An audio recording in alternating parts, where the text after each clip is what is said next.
గోదావరి లాంటి నా జీవితంలోకి డాడీ డాడీ అంటూ తుఫాన్ లాగా సడన్ గా వచ్చారు వీళ్ళిద్దరు.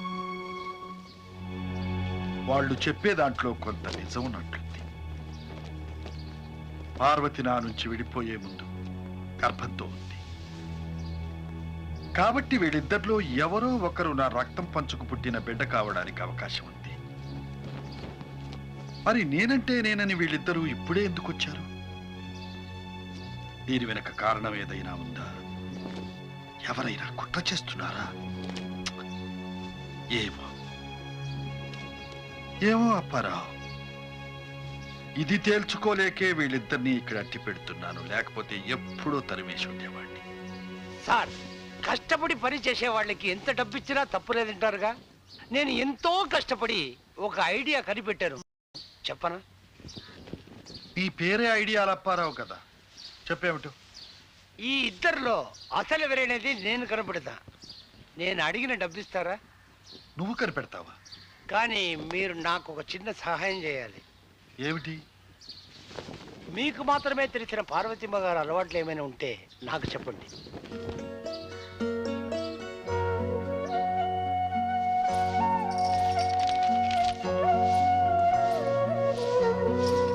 ఏమండి, ఈరోజు శ్రావణ శుక్రవారం, పూజ పూర్తయింది, హారతి తీసుకోండి. ఏమిటి మొత్తం పసుపు రంగేసేసావు? పసుపు రంగు నాకు ఇష్టమని మీకు తెలుసు. అది కాక పసుపు శుభానికి గుర్తు. ఇంట్లో ఏ శుభకార్యం జరిగినా నేను పసుపు రంగుతోనే అలంకరించుకుంటాను. ఆ మాత్రం చాలు. రేపు మీ నాన్నగారు పుట్టినరోజు, మీ అమ్మకి ఇష్టమైన రంగు బట్టలతో వస్తే మీ నాన్నగారు చాలా ఆనందిస్తారని ఇద్దరితో చెప్పేస్తే అప్పుడు తేలిపోతుంది. ఒకవేళ వాళ్ళిద్దరూ పసుపు రంగు బట్టలతో వస్తే? అబ్బా, మొదటి రోజులే లిటిగేషన్ పెట్టకండి, ట్రై చేయనివ్వండి. సరే సరే, ట్రై చేయి. Thank you sir. అప్పారావు, నీ ఐడియా ప్రకారం నా బిడ్డ ఎవరో తేలిస్తే నువ్వు కోరినంత డబ్బిస్తాను. తేల్చకపోతే చెప్పుతో కొట్టండి. అలా కాదు, నిన్నేం చేయాలో నే తేలుస్తానులే, ట్రై చేయి.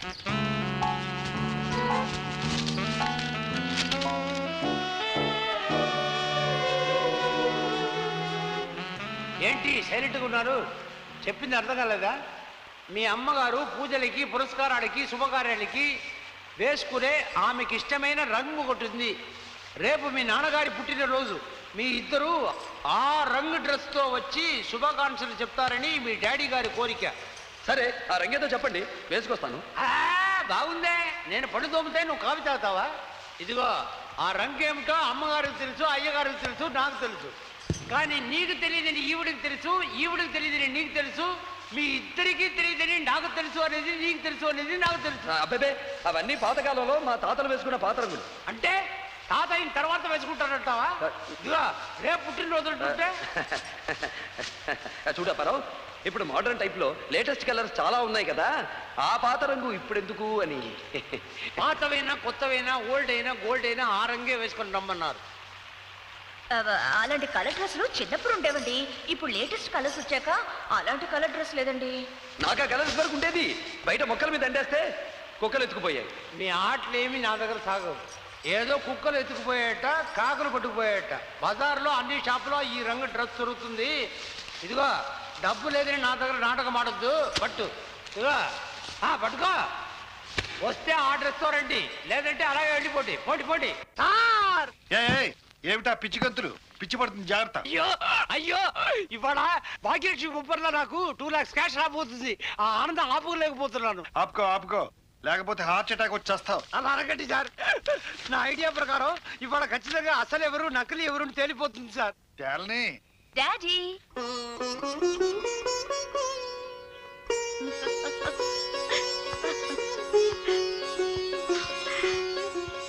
డాడీ, నేనే మీ నిజమైన కూతుర్నని ఇప్పటికైనా నమ్ముతారా? మీరు చెప్పారని తెలియగానే నాకు లేకపోయినా కొని అమ్మకి ఇష్టమైన ఈ రంగు చీరని మీకోసం కట్టుకొచ్చాను. ఆహా, చూసారా అమ్మాయి గారు, ఈ రంగు డ్రెస్ తో వచ్చారు కాబట్టి అయ్యగారు కూతురు మీరే సార్. నా ఐడియా ప్రకారం వాడు నకిలీ వాడు, అమ్మాయి గారే అసలు కూతురని తెలిపోయిందిగా సార్. నా డబ్బు daddy.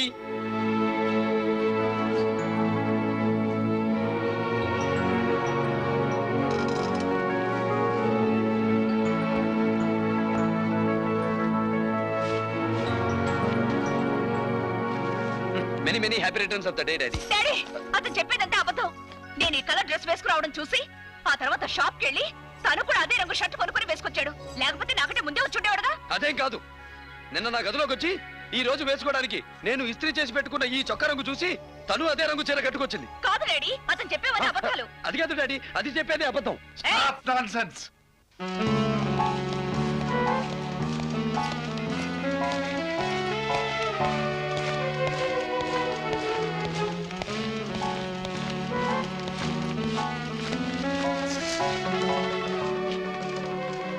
Daddy daddy daddy daddy daddy daddy daddy daddy daddy sir మీ మీద ఒకటి సార్, నాకు పిల్లలు లేరు సార్. ముందు ఈ లగ్గేజ్ తిప్పి తర్వాత చెప్పు నువ్వు ఎవరని.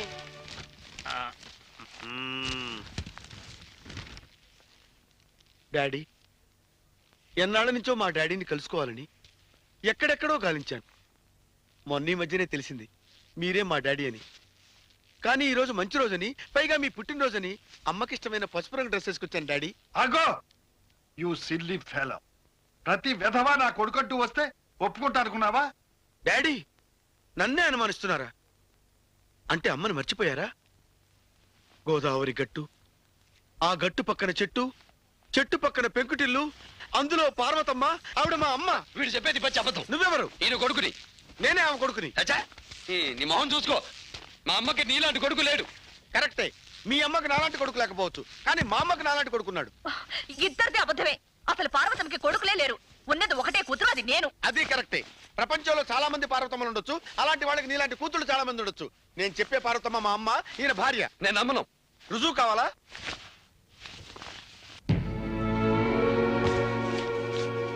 ఇటువంటి రుజువు చూపించి నేను నమ్మించలేవు. First you get out. నేను వెళ్ళను. అప్పరావు, పోలీసులు పిలువు. పిలవండి. నాకేమైనా భయం అనుకున్నారా? వాళ్ళతోనే మీ కథ అంతా చెప్తాను. మీరు మా అమ్మను ఎలా మోసం చేసింది ఓ కథలా రాసి మీ ఇంట్లోనే ఊరేసుకు చేస్తాను. దాంతో ఓ తండ్రి కొడుకు ఎంత ద్రోహం చేశాడో ఈ లోకానికి తెలుస్తుంది. నువ్వు చావడం కాదు, నేనే చంపుతాను. అయ్యో సార్, సార్ ఆవేశపడకండి సార్, నా మాట వినండి please please.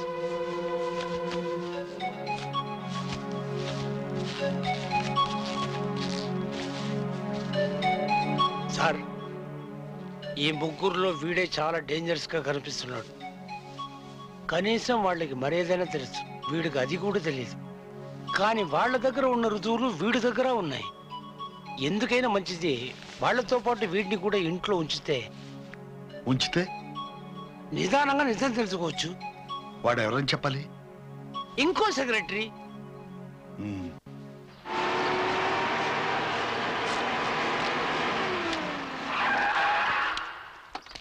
Sir, latest news.